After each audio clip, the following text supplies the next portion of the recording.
First came the cameras, lining up opposite Parliament, ready for a day that would determine Boris Johnson's political fate. It lay in the hands of Tory MPs returning to Parliament, having listened to voters. For one, the mood among constituents was... tricky. Yeah. For another... very positive in support of the Prime Minister. Before the vote, rebels claimed a narrow win would not be good enough for the PM. After all, in 2018, Jacob Rees-Mogg said Theresa May should resign despite winning the support of almost two-thirds of MPs. But he wasn't saying that today.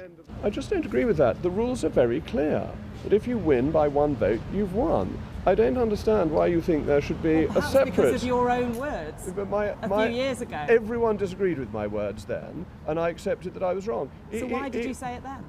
Well, I thought it was right at the time, but even I make mistakes.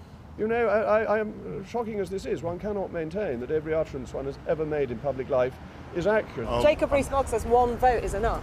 I don't think that will ride at all. And he also says Remainers are driving this. That's completely untrue.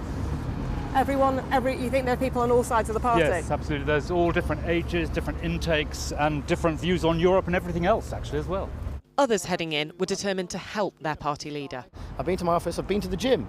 So I've done that, and now I'm going to go to the tea room and I'm going to talk to a few colleagues and see if we can get the Prime Minister that comfortable majority he needs.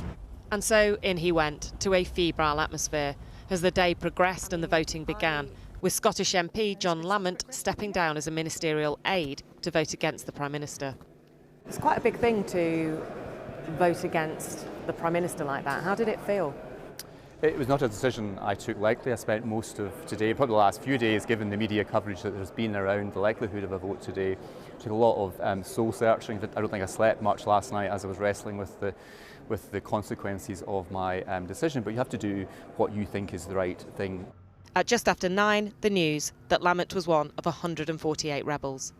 Already, Boris Johnson's allies are saying to me that a one-vote majority would have been enough, but that this vote, nearly 60%, is fine.